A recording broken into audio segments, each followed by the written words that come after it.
कुछ रास्ते सिर्फ दूरी तय करने के लिए नहीं होते। कुछ रास्तों पर तुम्हारा सामना मौत की परछाई से होता है, और अगर वो परछाई तुम्हारा पीछा करने लगे तो याद रखना, वापस मुड़ने का कोई रास्ता नहीं बचता। यह कहानी रवि की है, एक भोपाल निवासी ट्रक ड्राइवर की,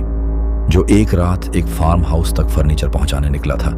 लेकिन उस रात वह जो लेकर लौटा वह सिर्फ यादें नहीं थीं, वो एक शाप था जो उसकी आत्मा तक को छील गया। दोस्तों, आज की हमारी कहानी भोपाल के रहने वाले एक शख्स की है जिसका नाम रवि है। रवि पेशे से एक ट्रक ड्राइवर है। तो चलिए अब यह कहानी रवि के पॉइंट ऑफ व्यू से सुनते हैं। नमस्कार दोस्तों, मेरा नाम रवि है और मैं भोपाल का रहने वाला हूं। आज मैं आप लोगों के सामने जो कहानी लेकर आया हूं वो मेरे साथ घटी एक बहुत ही भयंकर और डरावनी घटना की कहानी है। दरअसल वो घटना मेरे साथ आज से लगभग 4 साल पहले हुई थी। आज से 4 साल पहले का वो जो वक्त था वह एक ऐसा वक्त था जब हम सभी लोग काफी दिनों तक घरों में बंद रहने के बाद धीरे धीरे करके बाहर निकलने लगे थे। लेकिन मुंह जैसे ट्रक ड्राइवर तो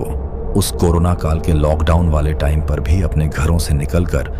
हर रोज काम कर रहे थे, क्योंकि मेरा जो ट्रक था वो एक ऐसे काम में लगा हुआ था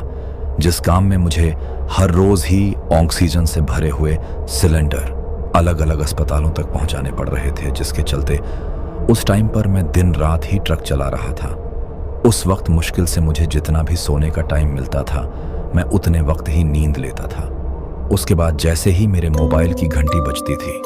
तो उसके साथ ही मैं फिर से ट्रक को स्टार्ट करके रवाना हो जाता था। लेकिन जब कोरोना थोड़ा कम हो गया और फिर वो ऑक्सीजन के सिलेंडर लाने और ले जाने वाला काम लगभग खत्म सा हो गया था,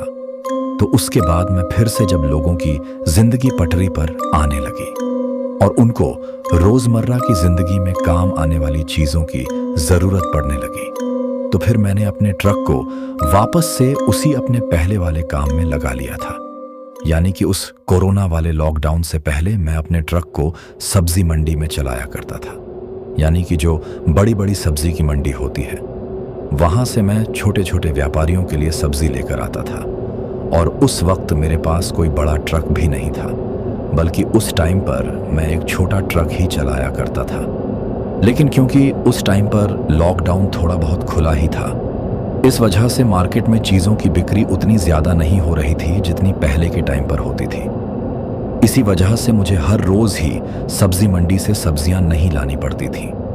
बल्कि जब कभी किसी व्यापारी का फोन आ जाता था मैं तभी मंडी से सब्जियां लाने के लिए जाता था।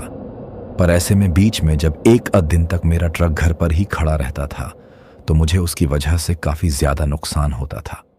और इसी चीज के चलते मैं इस कोशिश में था कि मुझे कैसे भी करके कोई ऐसा दूसरा काम मिल जाए जिस काम को मैं इस सब्जी मंडी वाले काम के साथ साथ करने लग जाऊं। अभी मैं ऐसा सोच ही रहा था कि तभी मुझे मेरे एक दूर के रिश्तेदार का फोन आता है। और जिस रिश्तेदार का मेरे पास फोन आया था उनका खुद का फर्नीचर का काम था। उस वक्त उन्होंने मुझे फोन करके कहा कि अगर तुम अपने ट्रक को मेरे पास काम पर लगाना चाहते हो तो मुझे ऐसे ही एक ट्रक की जरूरत है, क्योंकि उत्तर प्रदेश के गोरखपुर शहर के पास में एक गांव के अंदर एक जमींदार के द्वारा अपना फार्म हाउस बनवाया जा रहा है। और उस फार्म हाउस में फर्नीचर का जितना भी सामान लगने वाला है वह सारा का सारा सामान अपनी दुकान से ही बनकर जाने वाला है। इसी वजह से मुझे भोपाल से गोरखपुर शहर के बगल में मौजूद उस गांव तक फर्नीचर का सामान पहुंचाने के लिए किसी ट्रक की जरूरत है। और वो जो फार्म हाउस है वो कोई छोटा मोटा फार्म हाउस नहीं है। उस फार्म हाउस में फर्नीचर के सारे सामान को पहुंचाने में तुम्हें लगभग 1 से 1.5 महीना लग जाएगा। और हर रोज ही तुम्हें वहां पर कुछ ना कुछ फर्नीचर का सामान लेकर जाना पड़ेगा। अब जैसे ही उन्होंने मुझसे यह बात कही तो मैं तुरंत ही उनके इस काम को करने के लिए तैयार हो जाता हूं। लेकिन उस वक्त मुझे इस बात का जरा भी अंदाजा नहीं था कि उस काम को करने के लिए तैयार होकर मैं अपनी जिंदगी की कितनी बड़ी गलती करने जा रहा हूं। क्योंकि आज भी मुझे इस बात का बहुत ज्यादा अफसोस होता है कि उस दिन अगर मैं उन्हें उस काम के लिए मना कर देता तो शायद मेरे साथ वह डरावनी घटना कभी नहीं होती। अब जिस दिन उन्होंने मुझे मेरे ट्रक को लेकर अपनी दुकान पर बुलाया था मैं उस दिन शाम को लगभग 4 बजे के आसपास उनकी दुकान पर पहुंच जाता हूं, क्योंकि उन्होंने मुझे शाम के 4 बजे का ही टाइम दिया था। अब जब मैं वहां पर पहुंच गया तो 4 बजे पहुंचने के बाद ट्रक में सामान को लोड करते करते शाम के लगभग 6:30 बज चुके थे, और 6:30 बजाने के बाद भी लगभग आधे घंटे का टाइम और लग जाता है, क्योंकि उस आधे घंटे के टाइम में उन्होंने मुझे रास्ते में जरूरत पड़ने वाले जितने भी कागजात थे वो सारे तैयार करके दिए थे, ताकि रास्ते में किसी पुलिस वगैरह का कोई चक्कर ना हो। अगर कोई पुलिस वाला बीच में रोक भी ले तो मैं उनको वो कागज दिखाकर आगे निकल सकूं। यानी कि अब कुल मिलाकर मैं वहां से उस सामान को लेकर शाम के 6:30 के आसपास में निकला था। और जैसा कि मैंने आप लोगों को कहानी में पहले बताया कि मुझे उस सामान को उत्तर प्रदेश के गोरखपुर शहर के पास में मौजूद एक छोटे से गांव में पहुंचना था, जहां पर वह फार्म हाउस बन रहा था। पर उस वक्त मुझे इस बात का भी अच्छी तरीके से पता था कि मुझे उस गांव तक पहुंचते पहुंचते लगभग सुबह का वक्त ही हो जाएगा, क्योंकि भोपाल से गोरखपुर शहर का जो सफर था वो लगभग 600 किलोमीटर का था, और उस सफर को तय करने में मुझे आराम से 7 से 8 घंटे लगे थे। 8 घंटे के बीच का वक्त लगने वाला था। और फिर उसके बाद गोरखपुर शहर से वो गांव कितनी दूर था इसके बारे में भी मुझे बिल्कुल सटीक पता नहीं था। इसीलिए मैं यह मानकर चल रहा था कि मुझे वहां तक पहुंचते पहुंचते सुबह के 4 से 5 बजे का वक्त हो ही जाएगा। यानी कि कुल मिलाकर अब मुझे पूरी रात ट्रक चलाना था। लेकिन जब मैं मेरे उस रिश्तेदार की दुकान से उस सारा फर्नीचर का सामान अपने ट्रक में लोड करवा कर निकलते टाइम थोड़ा वक्त अपने घर पर रुका, तो उस दिन मेरी बीवी मुझसे कहती हैं कि आज की रात आपने यह डिलीवरी लेकर बहुत बड़ी गलती कर दी है। अब जैसे ही मेरी बीवी ने मुझसे यह बात कही तो मैं उससे पूछता हूं कि तुम ऐसा क्यों कह रही हो। तो मेरे ऐसा कहने पर उसने मुझे कहा कि मुझे तो यह बात पहले ध्यान में नहीं थी, वरना मैं आपको सामान लौट करने के लिए जाने ही नहीं देती। जब उसने मुझसे ऐसा कहा तो मैं उससे पूछता हूं कि कौन सी बात मेरे ऐसा पूछने पर वह मुझे बताती है कि आपके जाने के बाद मुझे याद आया कि आज तो अमावस की रात है, और आज की रात ही आप पहली बार इतना लंबा सफर तय करने जा रहे हो। आज से पहले आपने कभी भी हमारे इस ट्रक से इतना लंबा सफर तय नहीं किया है। मुझे तो डर है कि कहीं रास्ते में आपके साथ कुछ हो ना जाए। अब जैसे ही मेरी बीवी ने मुझसे यह बात कही तो उसकी यह बात सुनकर मैं ठहाके मारकर जोर जोर से हंसने लगता हूं और उससे कहता हूं कि अरे मैं कोई आज पहली बार थोड़ी ट्रक चला रहा हूं। मुझे तो ट्रक चलाते हुए वैसे ही काफी लंबा टाइम हो गया है। तुम फालतू में ही डर रही हो। अब जब मेरी बीवी ने मेरे मुंह से इस तरीके से हंसते हुए यह सब बातें सुनी तो वह मुझसे कहती हैं कि यह सब बातें हंसने की नहीं है। मैंने सुना है कि आज की रात यह जितने भी भूत प्रेत चुड़ैल डायन इस तरह की शैतानी शक्तियां होती हैं वो काफी ज्यादा शक्तिशाली हो जाती हैं, और आप आज जा भी एक अनजान रास्ते पर रहे हो जिसके बारे में आपको कुछ पता भी नहीं है। इसीलिए मैं आपसे कह रही हूं कि रास्ते में अगर कोई गलती से भी आपसे लिफ्ट मांगने की या कुछ मदद मांगने की कोशिश करें तो आप उसकी मदद करें, बिना ही चुपचाप वहां से आगे निकल जाना, क्योंकि अक्सर सुनसान रास्तों पर छलावे घूमते हैं जो किसी साधारण इंसान का रूप लेकर ही किसी इंसान को अपना शिकार बनाते हैं। आप तो भोपाल के रहने वाले हो, लेकिन मैंने अपना बचपन एक गांव में गुजारा है, और आज की रात हमारे गांव में कयामत की रात होती थी। कोई भी दिन ढलने के बाद अपने घर से बाहर निकलने की गलती नहीं करता था। अब मेरी बीवी के मुंह से यह सब बातें सुनकर मैं उससे कहता हूं कि अरे यार, तुम भोपाल में रहकर भी बिल्कुल नहीं बदली हो। अब भी तुम अपने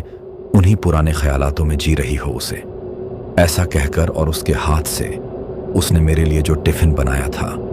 वह टिफिन लेकर मैं अपने ट्रक की ड्राइविंग सीट पर बैठता हूं और वहां से अपने ट्रक को स्टार्ट करके निकल जाता हूं। लेकिन जाते वक्त भी मेरी बीवी ने मुझे फिर से कहा था कि मैंने जो भी बातें कही हैं उनका ध्यान रखना।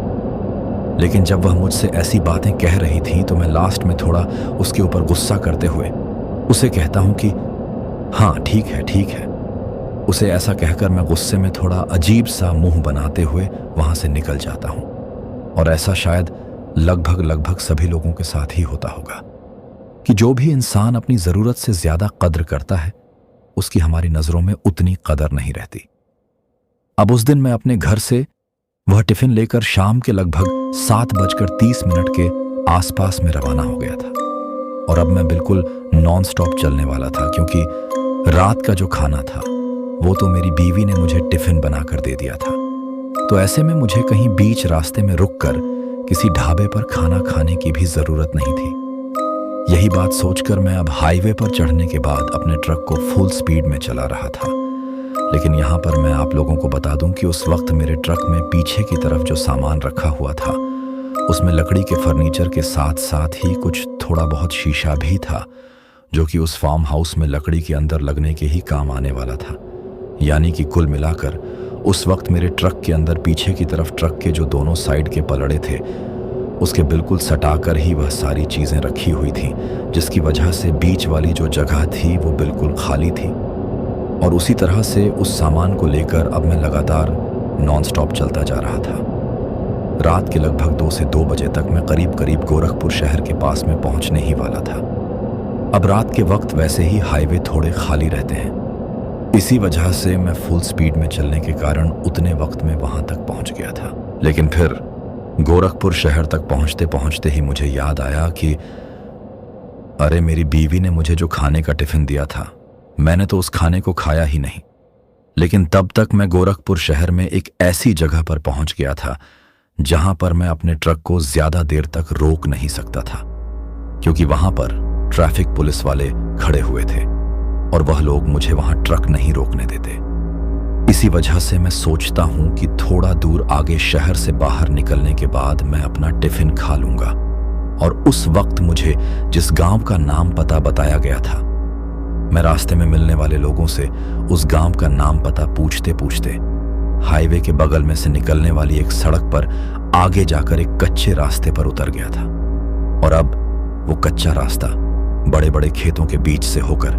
आगे की तरफ जा रहा था। लेकिन अब उस रास्ते पर कभी थोड़ी कच्ची तो कभी पक्की बनी हुई सड़क आती जा रही थी और मैं बिल्कुल धीमी रफ्तार में अपने ट्रक को चलाते हुए उस सड़क से गुजर रहा था, क्योंकि मुझे इस बात का अच्छी तरीके से पता था कि मेरे ट्रक में पीछे की तरफ लकड़ी के सामान के साथ साथ शीशा भी रखा हुआ है। तो अगर मैंने गलती से भी ट्रक को ज़रूरत से ज़्यादा झटका दे दिया या फिर किसी गड्ढे में मेरा टायर लग गया तो शायद वो शीशा टूट सकता है। और इसी बात का खास ध्यान रखने के लिए मुझे उस दुकान वाले ने साफ साफ कहा था। इसीलिए अब मैं बड़े ही आराम से चल रहा था। लेकिन अब पता नहीं क्यों गोरखपुर शहर से निकलकर जैसे ही मैं उस गांव वाली सड़क पर आया तो वहां आते ही मेरे पेट में काफी तेज चूहे कूदने लगे थे, यानी कि मुझे बहुत तेज भूख लगने लगी थी। इसी वजह से मैं सोचता हूं कि आगे इसी सड़क पर अपने ट्रक को रोक कर खाना खा लेता हूं। लेकिन उस वक्त उस सड़क को देखकर मेरा कहीं पर भी ट्रक रोकने का मन नहीं कर रहा था, क्योंकि दिखने में वह सड़क इतनी ज्यादा सुनसान थी कि वहां दूर दूर तक इंसान तो क्या बल्कि मेरे अलावा किसी दूसरे इंसान का नामो निशान भी नहीं था। और ना ही वहां पर कोई दुकान या फिर कुछ ऐसा मुझे दिखाई दे रहा था जहां पर मैं अपने ट्रक को रोक कर खाना खा सकूं। लेकिन फिर उस कच्ची सड़क को पार करने के बाद मैं वापस से एक पक्की सड़क पर पहुंच जाता हूं। लेकिन अब सड़क भले ही पक्की आ गई थी, लेकिन जो आसपास का माहौल था वो पहले से और भी ज्यादा सुनसान हो गया था। और उस सड़क पर चलते चलते एक जगह पर जाकर मुझे सड़क के बगल में एक बड़ा सा पीपल का पेड़ और उसके बगल में एक पुरानी बंद पड़ी हुई जर्जर बिल्डिंग दिखाई देती है, जो कि सिर्फ एक मंजिला ही थी। उस जगह को देखकर मुझे लगा कि शायद मैं यहां पर अपने ट्रक को रोककर थोड़ी देर खाना खा सकता हूं। यही बात सोचते हुए मैं अपने ट्रक को उस पीपल के पेड़ के नीचे ले जाकर खड़ा कर देता हूं और उसके बाद अपनी केबिन में ही सीट के ऊपर थोड़ा सुस्ताने लगता हूं। फिर मैंने अपनी पानी की बोतल उठाई और साइड वाली खिड़की का शीशा थोड़ा नीचा करके मैंने वहीं से अपने हाथ धोए और उसके बाद खाना खाने बैठ गया। लेकिन उस वक्त मैं केबिन के अंदर बैठा बैठा ही खाना खा रहा था और जिस खिड़की के शीशे को नीचा करके मैंने बाहर की तरफ हाथ धोए थे वह शीशा अब भी उतना ही नीचे था और मेरा ध्यान खाने में लगा हुआ था। अभी मैं खाना खा ही रहा था कि तभी खाना खाते खाते ही मुझे अचानक से किसी की सिसक सिसक कर रोने की आवाज सुनाई देती है, और वह आवाज मेरे बिल्कुल काफी करीब से आ रही थी। उस आवाज को सुनते ही सामने की तरफ सीट पर मेरा जो मोबाइल रखा हुआ था, मेरा ध्यान उस मोबाइल की तरफ जाता है, क्योंकि उस वक्त मैंने सोचा कि शायद कहीं मैंने गलती से कुछ यूट्यूब पर या फिर और कुछ तो चालू नहीं कर दिया है, जिसकी वजह से मुझे यह ऐसी आवाज सुनाई दे रही है। लेकिन फिर जब मैंने अपने मोबाइल को उठाकर देखा तो उस वक्त उसमें तो कुछ भी नहीं चल रहा था और उसका तो नेट भी ऑफ था। पर जब यह चीज देखने के लिए मैंने अपना मोबाइल उठाया था तो मुझे पता चला कि उस वक्त रात के 3 बजे सिर्फ 15 मिनट ही बचे हुए थे, और वैसे 3 बजे सिर्फ 15 मिनट ही बचे हुए थे। टाइम पर अमावस्या की रात को मैं एक पीपल के पेड़ के नीचे एक पुरानी बंद पड़ी हुई जजर बिल्डिंग के बगल में अपने ट्रक के अंदर बैठा बैठा खाना खा रहा था, और ठीक उसी टाइम पर मुझे कहीं से किसी की सिसक सिसक कर रोने की आवाज सुनाई दे रही थी। अब शुरू में तो मैंने उस आवाज को नजरअंदाज किया, लेकिन जैसे ही उस आवाज को नजरअंदाज करके मैंने दूसरा निवाला लिया तो उस दूसरे निवाले को लेने के साथ ही अब मुझे ठीक वैसी ही आवाज फिर से सुनाई देती है। लेकिन इस बार वो आवाज किसी एक शख्स की नहीं थी, बल्कि इस बार उस आवाज को सुनकर ऐसा लग रहा था कि जैसे कोई 2 लोग एक साथ उस तरीके से सिसकियां मार मार कर रो रहे हैं। पहले तो मुझे वो आवाज कुछ जरूरत से ज्यादा अजीब लगी, लेकिन फिर जब मैंने उस टाइम को देखा तो टाइम को देखने के बाद मैं मेरे मन ही मन में सोचता हूं कि भला इतनी रात को इस सुनसान जगह पर कौन रो रहा होगा। पर तभी जैसे ही मैंने तीसरा निवाला लिया तो उस तीसरे निवाले को लेने के साथ ही मेरे ट्रक के बिल्कुल ठीक सामने वो जो उस जजर बिल्डिंग का गेट था उसके ऊपर लगा हुआ ट्यूबलाइट अपने आप ही झपझपाहट करके जल गया था, जबकि वो इतने टाइम से तो बंद पड़ा हुआ था। अब जैसे ही वह ट्यूबलाइट जली और वहां पर उसकी रोशनी हुई तो मुझे सामने का कुछ थोड़ा बहुत दिखाई देता है। साथ ही जब उस ट्यूबलाइट की रोशनी उस गेट के ऊपर लगे हुए बोर्ड पर पड़ी तो मुझे दिखाई दिया कि उस बोर्ड पर किसी अस्पताल का नाम लिखा हुआ था। उस अस्पताल के नाम को देखकर मुझे अंदाजा हुआ कि शायद यह कोई पुराना बंद पड़ा हुआ अस्पताल है। पर तभी अचानक से ही मुझे उस अस्पताल के गेट के बिल्कुल अंदर से वो आवाज काफी तेजी से सुनाई देने लगी थी, और अभी तक जो कोई सिर्फ सिसकियां मार मार कर रो रहा था वो अब काफी तेजी से रोने लगा था, जैसे कि उसको किसी चीज का बहुत ज्यादा दुख है और वह उस दुख की वजह से रो रहा है। अब जैसे ही यह चीज हुई तो उस चीज की वजह से मैं खाना भी नहीं खा पाता हूं, और बीच में ही अपने खाने को छोड़कर ट्रक का फाटक खोलकर मैं अभी नीचे उतरने ही वाला था कि तभी मेरे दिमाग में मेरी बीवी ने घर से निकलते वक्त मुझे जो भी बातें कही थीं वह सभी बातें याद आती हैं,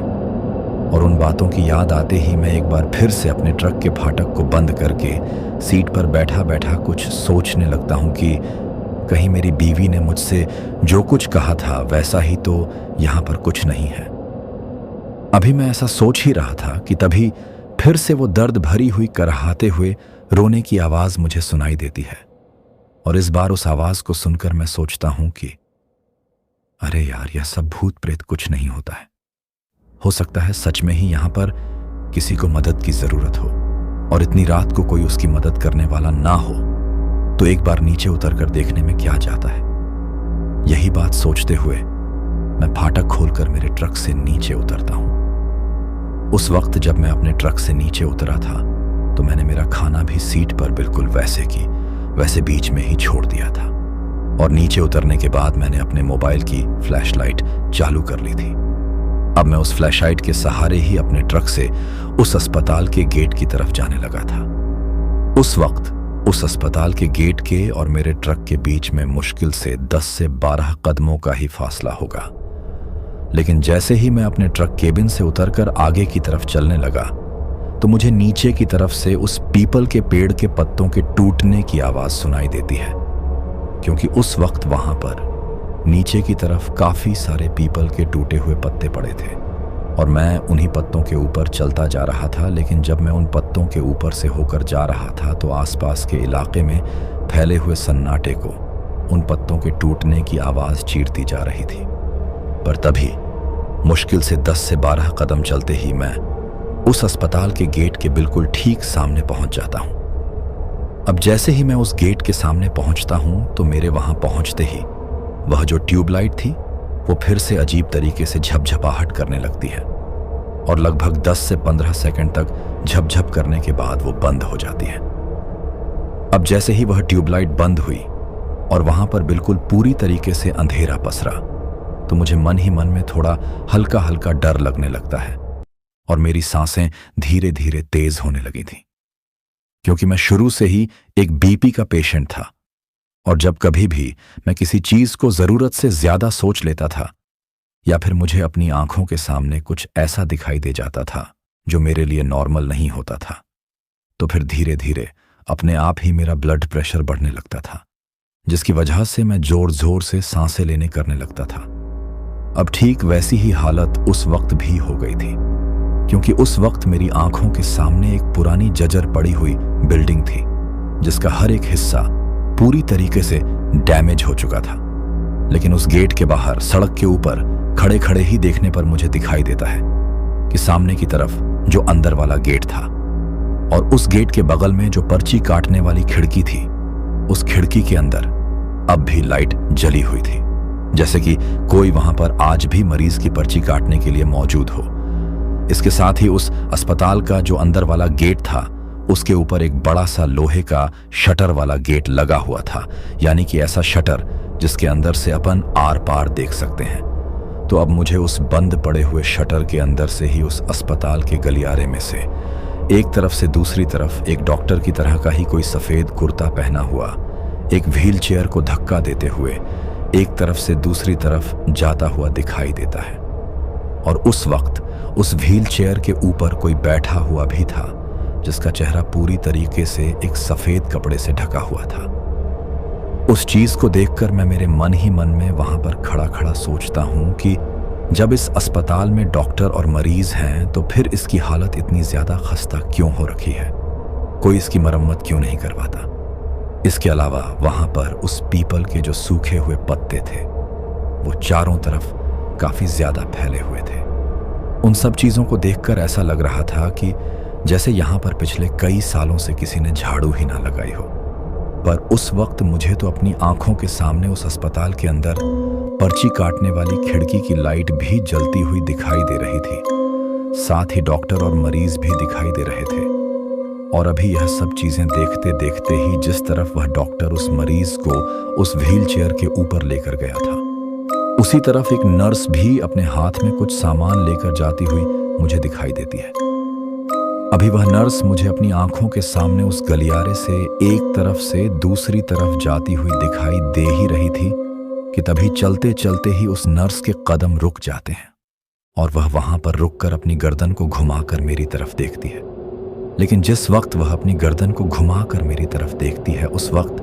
उसने अपनी गर्दन को इतनी तेजी से, यानी कि किसी बिजली की रफ्तार के साथ बिल्कुल झटके से मेरी तरफ घुमा कर देखा था कि जैसे वह कोई इंसान नहीं बल्कि कोई मशीन या फिर कुछ और ही हो। और फिर मेरी तरफ उस तरीके से लगभग 3 से 4 सेकंड तक देखने के बाद उसके होठों पर एक अलग सी मुस्कान आती है और वह उसी तरीके से मुस्कुराते हुए फिर आगे की तरफ निकल जाती है। अभी मैं वहां पर खड़ा खड़ा यह सब कुछ देख ही रहा था कि तभी मुझे फिर से बिल्कुल वैसी ही किसी की कराह कर रोने की आवाज सुनाई देती है। लेकिन अब मुझे यह समझ में नहीं आ रहा था कि आखिर वह आवाज आ कहां से रही है। पर तभी गौर से सुनने पर मुझे समझ में आता है कि वह आवाज उस अस्पताल का वह जो बड़ा सा गेट था, जिस गेट के बिल्कुल ठीक सामने अब भी मैं सड़क पर खड़ा हुआ था, वो उस गेट के बिल्कुल अंदर की तरफ से आ रही थी। यानी कि मैं आप लोगों को बता दूं कि उस वक्त उस जर्जर पड़े हुए अस्पताल के बाहर जहां मैं खड़ा हुआ था वह उस अस्पताल का बड़ा वाला गेट था जो सड़क के बिल्कुल पास में था। और उससे आगे थोड़ा दूर लगभग 10 से 20 कदम चलने के बाद एक दूसरा गेट और था जिसके ऊपर वो लोहे का शटर लगा हुआ था और उसी लोहे के शटर के बगल में वो पर्ची काटने वाली खिड़की बनी हुई थी। लेकिन अब जैसे ही मुझे महसूस हुआ कि वह कराह कर रोने की आवाज उस बड़े वाले गेट के बिल्कुल अंदर की तरफ से आ रही है, तो मैं धीरे धीरे अपने कदमों को अब उस अस्पताल के गेट की तरफ बढ़ाता हूं। लेकिन जैसे ही मैंने अपने कदमों को उस गेट की दहलीज की तरफ बढ़ाना शुरू किया तो अभी वह जो दो लोगों की रोने की आवाज़ आ रही थी, उनमें से अचानक से ही एक आवाज़ ऐसी आती है कि जैसे कोई मेरे को उस गेट की तरफ बढ़ता हुआ देखकर मन ही मन में काफ़ी ज़्यादा खुश हो गया हो, क्योंकि उस वक्त रोते रोते ही अचानक से उनमें से एक की हंसने की आवाज़ आई थी, जैसे कि कोई छोटा बच्चा रो रहा हो और अपना उसको उसकी मनपसंद की कोई चीज़ या फिर उसको कोई खिलौना दे दे तो वह रोते रोते ही अचानक से खिलखिलाकर हंसने लगता है। ठीक वैसे ही आवाज़ मुझे उस वक्त सुनाई दी थी। एक पल के लिए तो उस आवाज़ को सुनते ही मेरे कदम वहीं की वहीं रुक गए थे, लेकिन फिर भी मैं वापस से अपने कदमों को उस गेट की तरफ बढ़ाता हूं और लगभग 5 से 7 कदम चलते ही मैं उस गेट के अंदर पहुंच चुका था। जैसे ही मैं उस गेट के अंदर पहुंचा तो मुझे दिखाई दिया कि उस गेट के बिल्कुल बगल में अंदर की तरफ दीवार के पीछे एक औरत बैठी हुई है। पर वो औरत उस वक्त वहां पर अकेली नहीं थी, बल्कि उसके साथ में एक लड़की भी थी और वह दोनों किसी तीसरे शख्स के पास में बैठी बैठी उस तरीके से रो रही थी। लेकिन वह जो तीसरा शख्स था उसको देखकर मुझे यह बिल्कुल भी नहीं लग रहा था कि वह उन दोनों की तरह जिंदा हालत में है, क्योंकि उस वक्त वह नीचे फर्श के ऊपर बिल्कुल लेटा हुआ था और उसके ऊपर सिर से लेकर पैरों तक एक सफेद कपड़ा ढला हुआ था। उस चीज को देखकर मैं समझ गया कि शायद यह जो कोई भी है यह मर चुका है और यह दोनों अब इसके मरने की वजह से ही रो रही हैं। अब एक पल के लिए तो यह बात पता चलते ही मेरा मन हुआ कि शायद यह मर गया है, इसी वजह से यह दोनों रो रही हैं, तो मेरा यहां पर कुछ काम नहीं है। यही सोचते हुए मैं वहां से वापस बाहर की तरफ निकलने लगता हूं, लेकिन तभी वो जो औरत थी वो मेरी तरफ देखकर ही रोने ली थी और उसको मेरी तरफ देखकर रोता हुआ जब मैंने देखा तो मुझसे रहा नहीं गया और मैं उससे यह पूछ ही लेता हूं कि अरे बहन जी, क्या हुआ? आप इस तरीके से क्यों रो रही हो? जबकि मैं यह बात जानता था कि शायद वह उस शख्स के मरने की वजह से ही रो रही है। तो अब मेरे ऐसा पूछते ही वह औरत रोते रोते ही उस लाश के बगल से खड़ी होकर चलते हुए मेरी तरफ आती है और फिर मुझसे कहती हैं कि भाई साहब, मेरा बेटा मर गया है और इसको मरे हुए लगभग 3 से 4 घंटे का टाइम हो गया है, लेकिन हम लोगों को यहाँ से इसकी लाश को ले जाने के लिए कोई भी एम्बुलेंस या फिर कोई दूसरा साधन नहीं मिल रहा है, क्योंकि एम्बुलेंस तो इस अस्पताल में पिछले काफ़ी लंबे टाइम से ही खराब पड़ी हुई हैं और ना ही उस खराब एम्बुलेंस को किसी तरह से जुगाड़ करके चलाने वाला कोई ड्राइवर है। अस्पताल वाले यही कह रहे हैं कि लाश को तुम लोगों को ही ठिकाने लगाना पड़ेगा। अब जैसे ही उस औरत ने यह शब्द काम में लिए कि ठिकाने लगाना पड़ेगा, तो मैं उसकी बात को बीच में काटते हुए उससे कहता हूं कि क्या कहा तुमने? ठिकाने लगाना पड़ेगा मतलब? तो मेरे मुंह से यह बात सुनते ही वह औरत मुझसे कहती है कि अरे, मेरे कहने का मतलब है कि यह लोग हम लोगों से यह कह रहे हैं कि तुम लोगों को अपने स्तर पर ही लाश को अपने घर तक लेकर जाना पड़ेगा। हम लोगों के पास लाश को घर तक भिजवाने का कोई भी साधन नहीं है मुझसे। इतना कहकर वह अपनी गर्दन को उस गेट से थोड़ा सा बाहर की तरफ झुकाते हुए कहती हैं कि लगता है आप यहां पर अपनी कोई गाड़ी लेकर आए हैं, तो अगर आप मेरे बेटे की लाश को थोड़ा आगे आने वाले गांव तक छोड़ देंगे तो आपकी बहुत मेहरबानी होगी मुझसे। ऐसा कहकर वह औरत मेरे सामने काफी ज्यादा गिड़गिड़ाने लगी थी। अब एक मां को अपने बेटे की मौत के बाद उसकी लाश को अपने घर तक ले जाने के लिए जब मैं उस तरीके से गिड़गिड़ाते हुए देख रहा था तो मुझसे रहा नहीं गया और मैं उससे कहता हूं कि ठीक है, मैं तुम्हारे बेटे की लाश को तुम्हारे घर तक छोड़ दूंगा। हालांकि मैंने उससे यह बात कह तो दी थी, लेकिन उसे बात कहते ही मैं मेरे मन ही मन में सोच रहा था कि यार, आज तक मैंने कभी भी मेरे ट्रक के अंदर किसी की कोई लाश नहीं रखी है, तो कहीं इस चीज की वजह से आगे चलकर मेरे साथ कुछ हो तो नहीं जाएगा।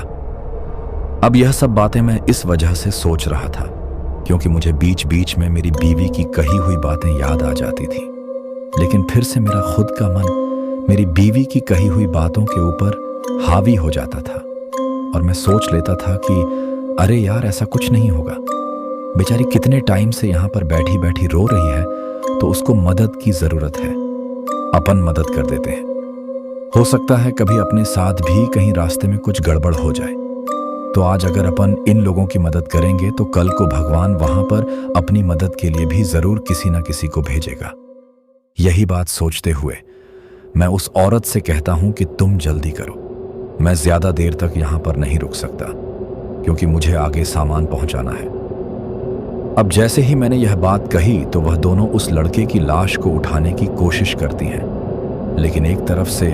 वह जो लड़की उस लड़के के लाश को उठा रही थी वह ठीक तरीके से उसको उठा नहीं पा रही थी। अब उस चीज को देखकर मैं कहता हूं कि अरे तुम रहने दो, मैं उठा लेता हूं उससे। ऐसा कहकर मैं खुद ही उस लड़के के कंधों की तरफ जाकर उसकी लाश को उठा लेता हूं। साथ ही वह औरत जो उसकी मां थी, उसने उसके पैरों को पकड़ रखा था। अभी मैं उस लड़के की लाश को उसके कंधों के बल पकड़कर मेरे ट्रक की तरफ ला ही रहा था कि तभी जब मैं उन पीपल के सूखे पड़े हुए पत्तों के ऊपर चलते हुए उस लाश को अपने ट्रक के पीछे वाले हिस्से की तरफ उस औरत के साथ लेकर जा रहा था, तो तभी मुझे ऐसा महसूस हुआ कि जैसे उस लाश के ऊपर वो जो सफ़ेद कपड़ा ढला हुआ है उसके अंदर से मुझे एक ऐसी आवाज़ सुनाई दी है जैसे कि वो एक अजीब सी सिसकारी मार रहा हो या फिर कोई हल्की सी हंसने की आवाज़ आई हो।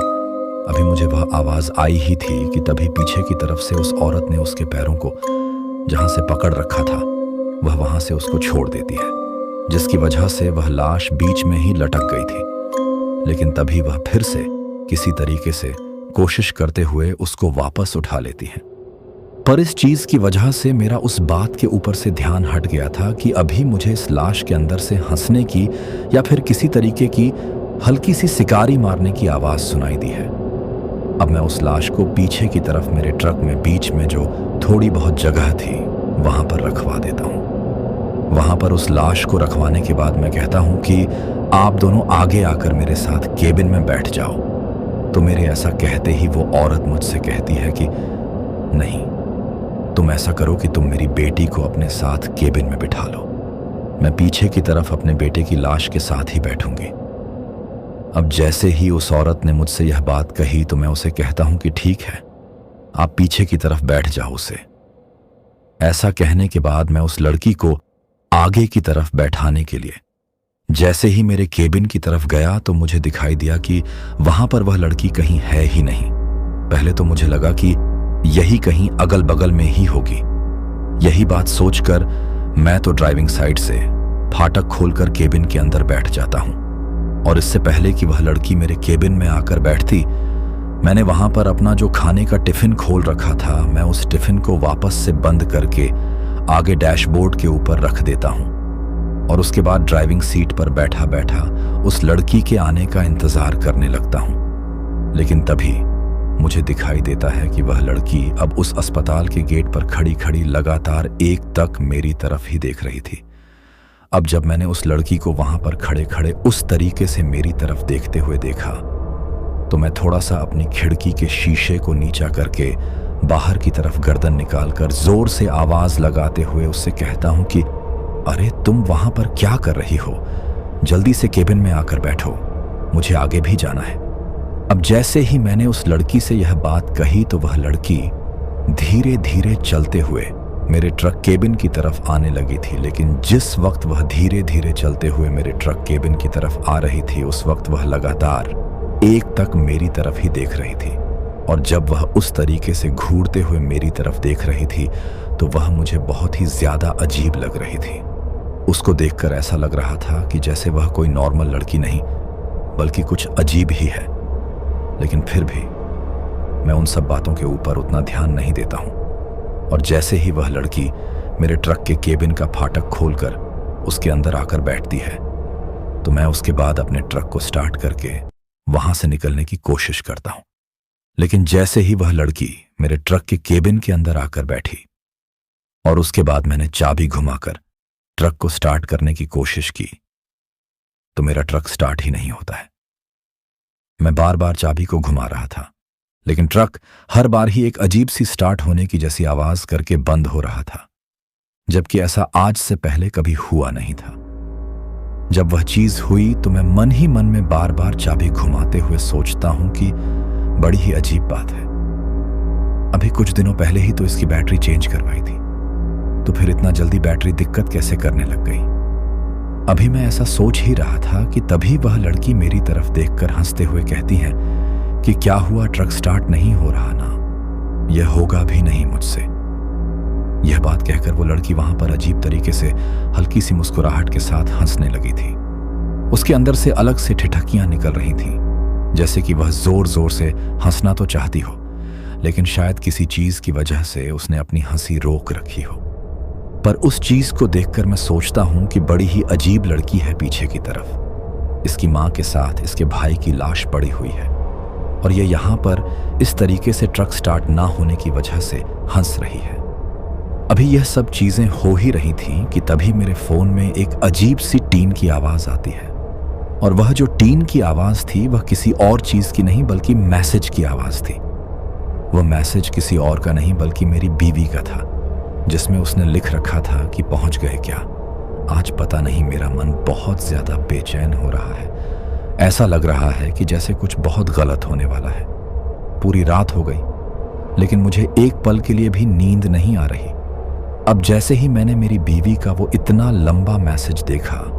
तो मैंने सोचा कि उसको ऐसा क्यों लग रहा है कि मेरे साथ कुछ गलत हो सकता है। अभी मैं अपने मोबाइल का मैसेज पढ़ ही रहा था कि तभी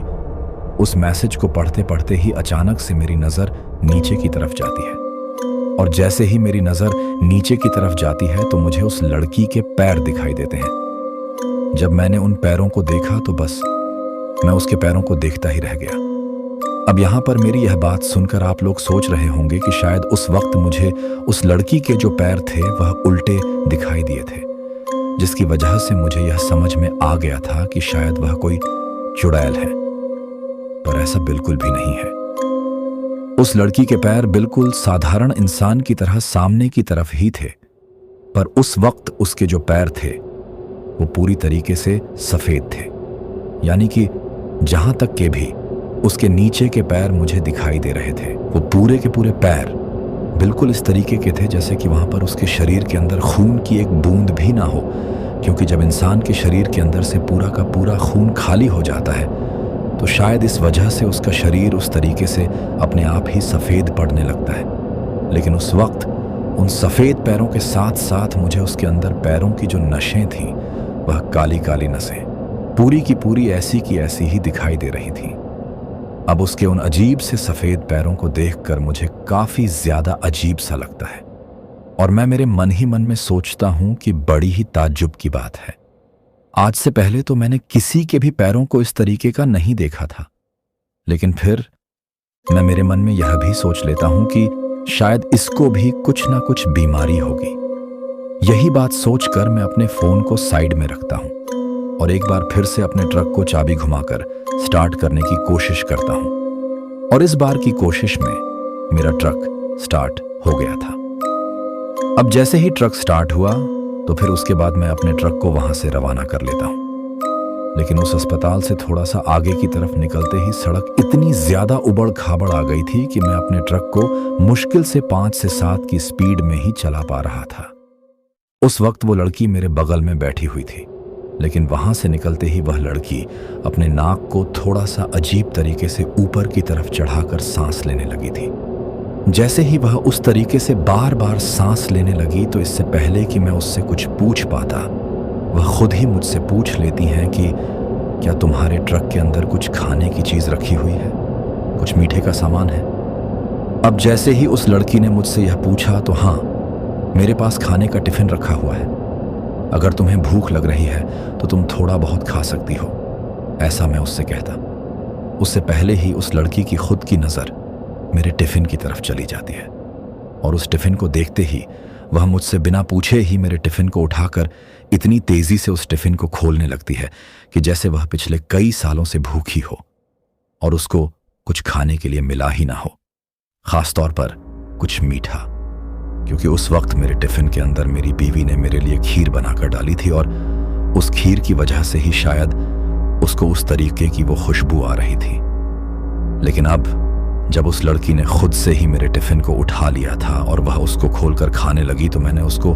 मना करना भी ठीक नहीं समझा।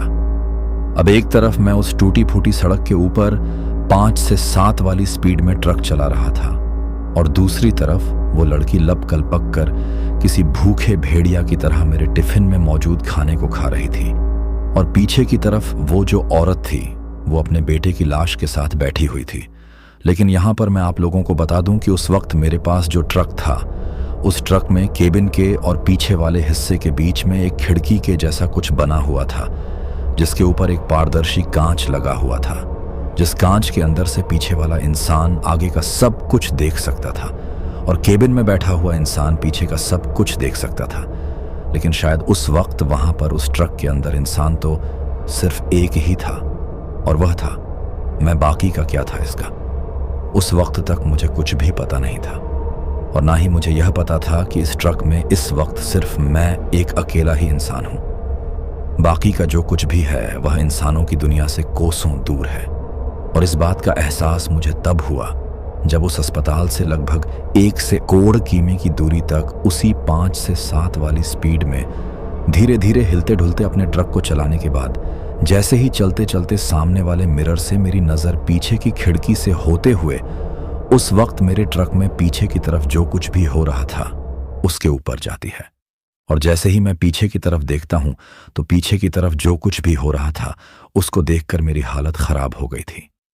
क्योंकि उस वक्त वह जो लाश थी, उस लाश के ऊपर से उस औरत ने उस सफेद कपड़े को हटा रखा था और वह पीछे बैठी बैठी उस लाश के साथ कुछ कर रही थी। लेकिन उस वक्त वो क्या कर रही थी यह मुझे समझ में नहीं आ रहा था, क्योंकि वैसा कुछ भी मैंने अपनी जिंदगी में पहले कभी भी अपनी आंखों के सामने होता हुआ नहीं देखा था। दरअसल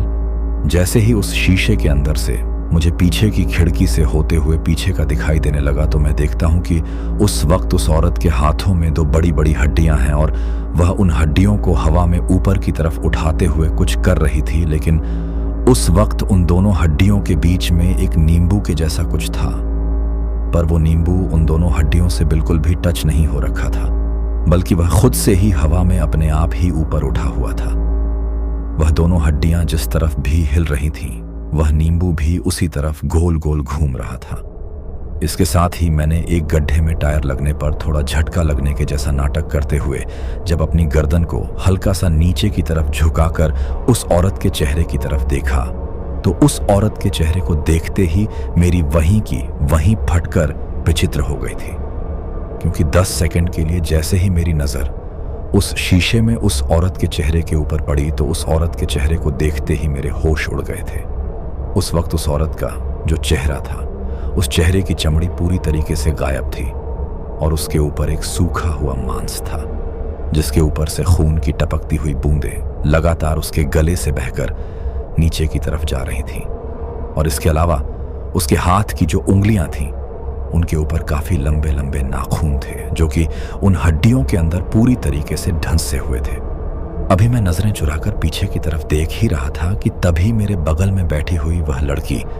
खाना खाते खाते ही अचानक से रुक जाती है और अपने मुंह में एक निवाला लेकर मेरी तरफ अपनी आंखों से देखते हुए उसको बिना चबाए ही मुझसे कहती है कि इस तरीके से पीछे की तरफ क्या देख रहे हैं, जो तुम्हें दिखाई दे रहा है वही सच है मुझसे। ऐसा कहकर वह लड़की वहां पर एक अजीब सी हंसी के साथ जोर जोर से हंसने लगी थी। उसको उस तरीके से हंसता हुआ देखकर मुझे समझ में आ गया था कि आज मेरे साथ यह जो दोनों औरतें बैठी हुई हैं, शायद यह कोई साधारण औरतें नहीं हैं। और ऊपर से मुझे ध्यान आता है कि घर से निकलते वक्त मेरी बीवी ने मुझसे कहा था कि आज अमावस की रात है और आज की रात अक्सर सुनसान रास्तों पर छलावे, भूत प्रेत, चुड़ैल, डायन, इस तरह की चीजें अपने शिकार की तलाश में घूमती हैं, जो कि कोई भी रूप लेकर किसी भी इंसान को भटका सकती है। अब एक बार फिर से मेरी बीवी की कही हुई वह बातें ध्यान में आते ही मैं समझ जाता हूं कि आज शायद जैसा उसने मुझसे कहा था बिल्कुल वैसा ही मेरे साथ यहां पर हो रहा है। लेकिन तभी हंसते हंसते ही उस लड़की के मुंह से एक अजीब सी खून की लार टपकने लगी थी और वह खून की लार टपक कर मेरी आंखों के सामने ही वो जो टिफिन के अंदर खीर का कटोरा था उसके अंदर गिर रही थी। लेकिन जैसे ही उसके खून की वो लार और उसकी बूंदें उस खीर के कटोरे के अंदर उस खीर में गिर रही थी तो उस खीर के अंदर गिरते ही उसमें से एक अजीब सा धुआं निकल रहा था, जैसे कि वह कोई खून नहीं बल्कि कोई एसिड, यानी कि कोई तेजाब हो। उस चीज को देखते ही अब मुझे पक्का यकीन हो गया था कि इस वक्त मेरी आंखों के सामने यह जो कुछ भी हो रहा है यह बहुत ही भयानक है, और आज मैं एक ऐसी मुसीबत में फंस गया हूं जहां से शायद मैं जिंदा बचकर नहीं निकल पाऊंगा। अब जैसे ही मेरे सामने उस लड़की का वो रूप आया तो मैं इतना ज्यादा डर गया था कि धीरे धीरे मेरे शरीर ने काम करना ही बंद कर दिया था, जिसकी वजह से ना ही तो मेरा ट्रक के स्टीयरिंग के ऊपर कोई कंट्रोल था और ना ही एक्सीलेटर के ऊपर, जिसकी वजह से अब धीरे धीरे ट्रक की जो रफ्तार थी वह कम होने लगी थी और आगे जाकर ट्रक एक जगह पर रुक गया था।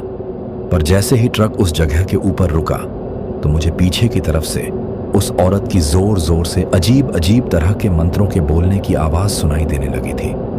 उस आवाज को सुनकर मैं पीछे की तरफ देखना तो चाहता था, लेकिन अब मेरी आंखों के सामने वह जो लड़की बैठी हुई थी उसकी तरफ देखकर मेरी फिर से पीछे की तरफ देखने की हिम्मत नहीं हो रही थी, क्योंकि अब उस लड़की का हुलिया भी धीरे धीरे बदलने लगा था और उस बदलते हुए हुलिये के साथ साथ वो लड़की मेरे सामने एक बहुत ही भयानक हंसी में हंसने लगी थी। उसको उस तरीके से हंसता हुआ देखकर मेरा गला पूरी तरीके से सूख चुका था और मेरे माथे से पसीने की बूंदें टपकती हुए मेरे कान की कनपटी से होकर मेरे गले तक आ रही थीं। लेकिन तभी उस लड़की के बगल से होते हुए जब मेरी नजरें बाहर तक पड़ती हैं तो मुझे दिखाई देता है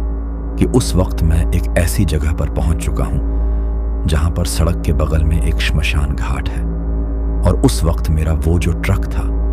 वो अपने आप ही उस श्मशान घाट की दीवार के बगल में रुका गया था। अब जब मैंने वह चीज देखी तो मैंने यह बात सोच ली थी कि आज यही मेरी जिंदगी का अंतिम पल है और अब कुछ ही देर में शायद यह दोनों मुझे यहीं पर मारने वाली हैं। अभी मेरे बगल में बैठी बैठी वो लड़की जोर जोर से हंस ही रही थी कि तभी उसकी हंसी के बीच में ही अचानक से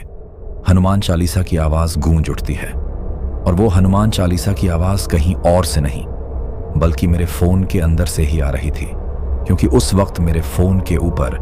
मेरी बीवी का कॉल आ रहा था। पर जैसे ही वहां पर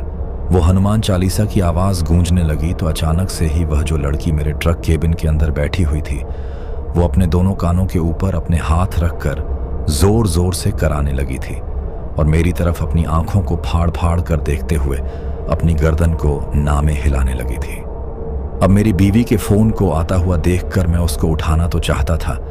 लेकिन उस वक्त मुझे यह भी समझ में आ गया था कि जैसे ही मैं इस कॉल को उठाऊंगा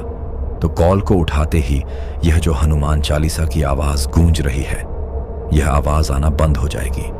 और शायद जैसे ही हनुमान चालीसा की आवाज बंद होगी तो यह मुझे यही मौत के घाट उतार देगी। पर लगभग 15 से 20 सेकंड तक जब लगातार वह हनुमान चालीसा की आवाज एक रिंगटोन के रूप में मेरे ट्रक केबिन के अंदर घूमती रही तो फिर वह जो लड़की थी वो उसको बर्दाश्त नहीं कर पाई और वह एक अजीब से काले धुएं में बदलकर वहां से गायब हो गई थी। जैसे ही वह वहां से गायब हुई तो उसके लगभग 4 से 5 सेकंड बाद ही फोन कट जाता है और वो आवाज आना बंद हो जाती है। लेकिन जैसे ही फोन कटा तो मैंने तुरंत ही अपने फोन को उठाया और मैं खुद से उसमें हनुमान चालीसा चलाने की सोचता हूं, लेकिन उससे पहले ही फिर से मेरी बीवी का फोन आ जाता है और जैसे ही इस बार फोन आता है तो मैं फोन को उठा ही लेता हूं और हाँफते हुए काफी घबराई हुई आवाज में उस वक्त जिस हालत में मैं था उस हालत के बारे में मेरी बीवी को बताता हूं। मेरे मुंह से वह बात सुनते ही मेरी बीवी मुझसे कहती हैं कि आपके ट्रक के अंदर डैशबोर्ड में मैंने एक लाल कपड़े के अंदर कुछ रख रखा है,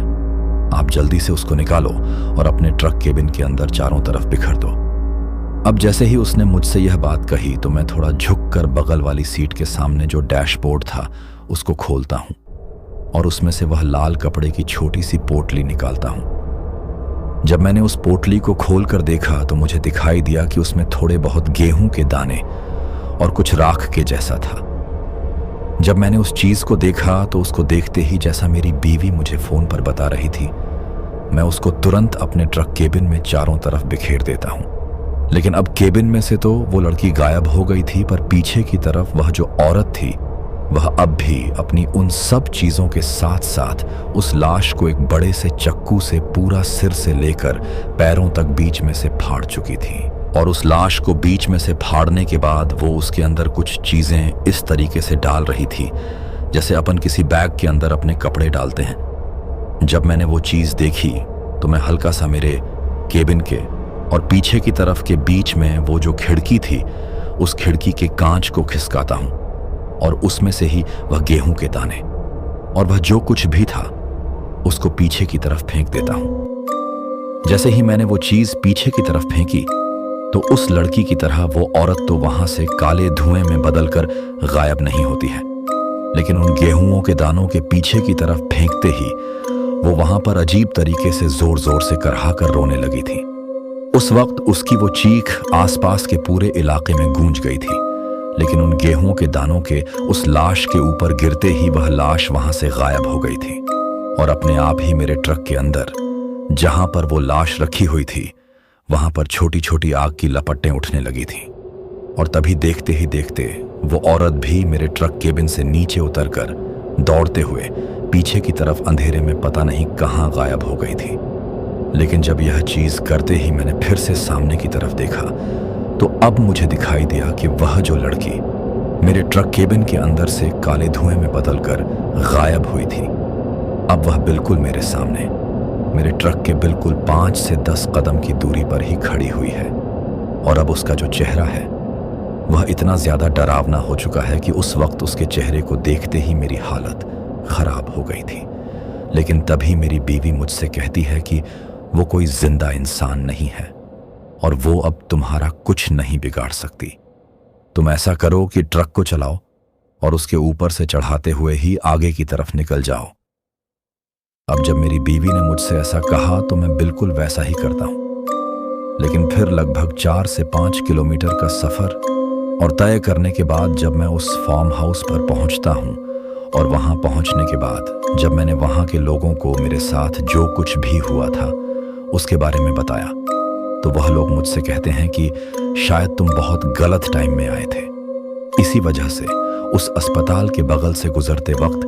तुम उन आत्माओं के चंगुल में फंस गए और आज तुम्हारे फंसने की सबसे बड़ी वजह शायद यह भी हो सकती है कि आज अमावस्या है और अमावस्या की रात को तो कोई भी उस अस्पताल की तरफ भूल कर भी जाने की गलती नहीं करता है। जब उन लोगों ने मुझसे ऐसी बातें कही तो मैं उन लोगों से उस अस्पताल के बारे में पूछता हूं तो मेरे पूछने पर वह लोग मुझे बताते हैं कि उस अस्पताल को बंद हुए ही लगभग 15 से 20 साल हो चुके हैं, लेकिन आज भी लोगों को उस अस्पताल के अंदर रात के वक्त कई बार डॉक्टर, मरीज, नर्स और बाकी की सारी चीजें ऐसी की ऐसी ही दिखाई देती हैं। क्योंकि लोगों का ऐसा मानना है कि आज से 15 साल पहले जब उस अस्पताल के अंदर आग लगी थी और उस आग के अंदर जितने भी मरीज, डॉक्टर, नर्स और बाकी के लोग जलकर मरे थे उनकी आत्माएं आज भी वहीं पर भटकती हैं। लेकिन वह औरत और लड़की कौन थी इसके बारे में आज तक भी मुझे पता नहीं चल पाया है।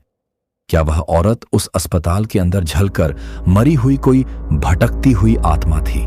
या फिर वह उस लड़के की और लड़की की आत्मा को काबू में करने के लिए वहां पर आई थी? क्या वह कोई तांत्रिक थी या फिर कुछ और था? इसके बारे में आज तक भी मुझे समझ में नहीं आ पाया है। लेकिन फिर उसी रात उस फार्म हाउस के मालिक ने मुझसे कह दिया था कि आज के बाद तुम कभी भी रात के वक्त उस अस्पताल के बगल से सामान लेकर मत आना। हालांकि उसके बाद मैं उस अस्पताल के ठीक सामने से उसी रास्ते से बहुत बार उस गांव में उस फार्म हाउस तक गया हूं, लेकिन कभी भी रात के वक्त नहीं गया और दिन के वक्त भी मैं वहां से काफी तेज स्पीड में ही गुजरता था। उस दिन तो मेरी बीवी की सूझबूझ की वजह से मेरी जान बच गई, वरना मैं तो उस दिन पूरी तरीके से मौत के हाथों में चला गया था। तो दोस्तों, यह थी हमारी आज की कहानी आपको कैसी लगी ये आप मुझे कमेंट बॉक्स में कमेंट करके जरूर बताना। जब रवि का ट्रक श्मशान के पास से गुजरता है तभी उसका ट्रक खुद ब खुद एक मोड़ लेकर एक उजाड़ टीले पर रुक जाता है, जहां सिर्फ टूटी मूर्तियां और जलते हुए दियों की बुझती लौ दिखती है। वहां उसे एक औरत की परछाई दिखाई देती है जो उसे उसी अस्पताल की ओर इशारा कर रही होती है। लेकिन जैसे ही रवि पीछे मुड़ता है वो औरत अब ट्रक के बोनट पर बैठी उसे घूर रही होती है और उसके मुंह से सिर्फ राख और कीड़े गिरते हैं।